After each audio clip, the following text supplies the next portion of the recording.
At the end of our last investigation, we arrived at a name hidden inside the military records of the American Revolution: Samuel Gay. At first glance, nothing about the enlistment appeared unusual. Just another soldier. Just another name among thousands. But history has a habit of hiding its greatest secrets in plain sight. Then came a single sentence. A sentence so brief, it occupies only a few inches of paper, yet powerful enough to challenge generations of assumptions. Discharged, being a woman, dressed in men's cloths. In that moment, the archives revealed something extraordinary. The question was no longer whether women participated in the revolution. The evidence was already on the page. The real question was how many stories remain hidden behind records like these. How many women crossed boundaries society insisted could not be crossed? How many entered a war that officially had no place for them? As we continue this investigation, the trail leads deeper into the shadows of the revolution, beyond letters, beyond poetry, beyond political persuasion, into battlefields, into intelligence networks, into a hidden war few history books ever mention.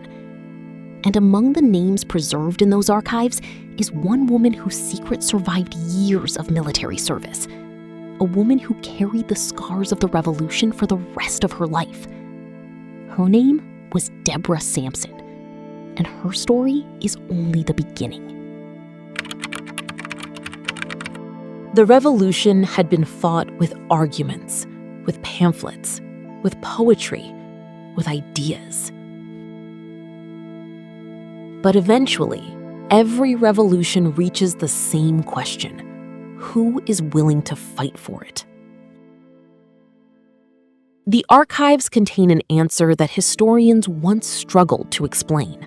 Because hidden among the names of ordinary soldiers is evidence that some women chose not merely to support the war, but to enter it. Look closely. The name is Samuel Gay, an enlistment in the 1st Massachusetts Regiment, dated February 14th, 1777. Nothing about the entry appears unusual.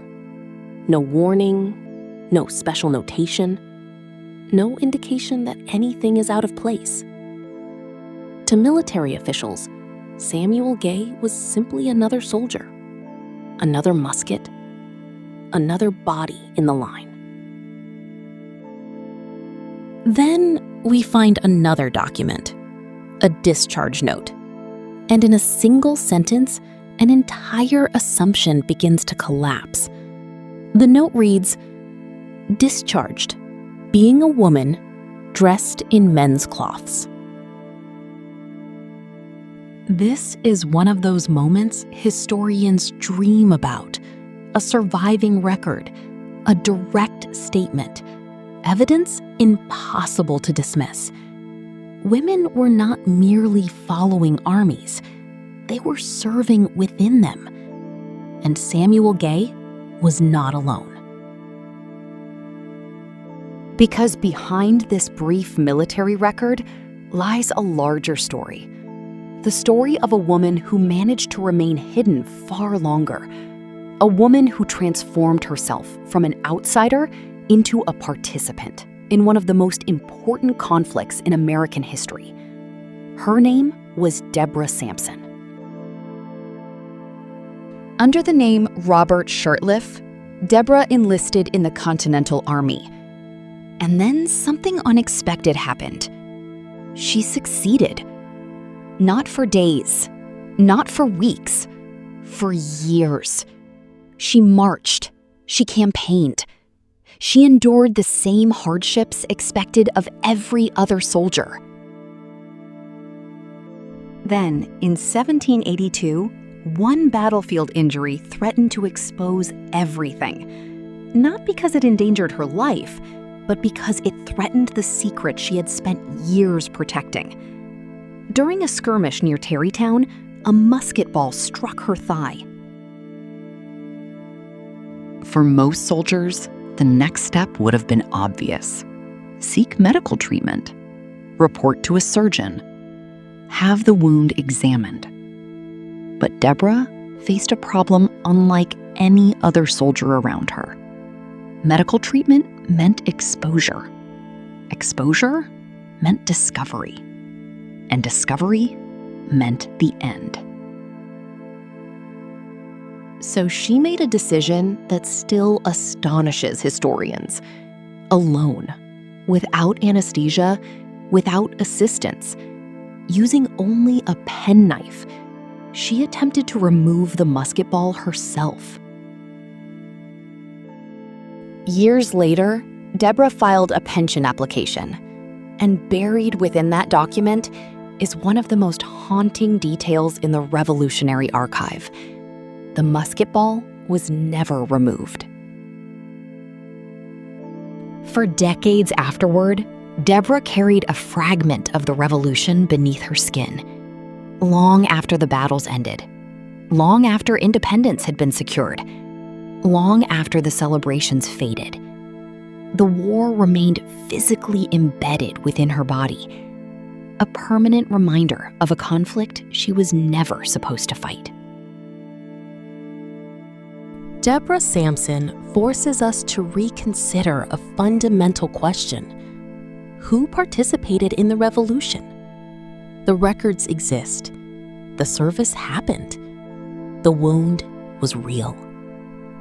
And once you begin looking for women in unexpected places, you start finding them everywhere.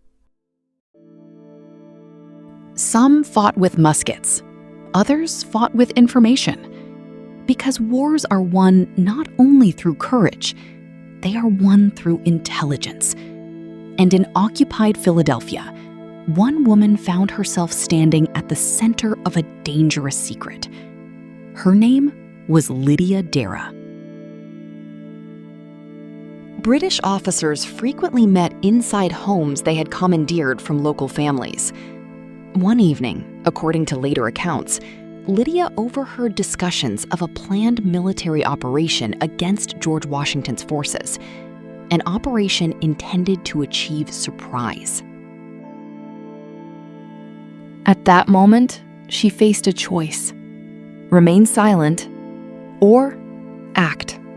She chose to act, not as a soldier, not as a politician, but as something far more difficult to detect. An ordinary woman running an ordinary errand. Her explanation was simple. She needed flour. Nothing unusual, nothing suspicious. Yet beneath that ordinary journey may have traveled information of enormous military importance. According to later accounts, warning of British movements reached American forces. Many historians believe Lydia Darrah played an important role in that chain of intelligence. What matters beyond debate is this: she acted, she accepted risk, and she became part of a hidden world rarely visible in traditional military histories. The deeper we investigate, the more the pattern emerges. Women gathering information. Women carrying messages. Women moving where soldiers could not. Women serving as unofficial scouts and couriers across a nation at war. Hundreds of miles away, another woman was performing a similar role. Her name was Dicey Langston, and the Southern War offered dangers of its own. According to later recollections, one warning required her to cross a river swollen by heavy rains. Darkness concealed the landscape. The current fought against every step. Yet, the information could not wait until morning. Individually, these stories appear isolated. A woman carrying a message. A woman overhearing a conversation. a woman warning a settlement. But together, they suggest something larger, an informal intelligence network operating alongside the revolution itself. No official department managed it. No military manual described it. Yet it functioned, and often it worked. Without scouts, informants, couriers, and observers, armies become blind. Women like Lydia Darrah and Dicey Langston helped ensure that did not happen. But intelligence alone cannot sustain a revolution. Information does not feed soldiers. It does not clothe them. It does not fill empty powder magazines. By 1780, the American cause faced a different crisis, a quieter crisis, a more dangerous crisis. To survive, the revolution would need something beyond ideas, beyond espionage, beyond battlefield courage. It would need an engine. And once again, women would be waiting where history rarely looks, in kitchens, in workshops, in cellars. The logistical engine of the revolution was about to engage. Over the course of this investigation, a pattern has begun to emerge. Every time the revolution faced a challenge, persuading the public, gathering intelligence, or fighting a war, women appeared in places traditional histories rarely look. Mercy Otis Warren fought with satire. Phyllis Wheatley fought with poetry. Deborah Sampson fought with a musket. Lydia Darrah and Dicey Langston fought with information. Different weapons, different battlefields, the same cause. The revolution was never just a story of generals and statesmen. It was also a story of writers, poets, soldiers, spies, women who entered spaces where history insisted they did not belong, and in doing so, helped shape the course of a nation. But courage and intelligence were not enough.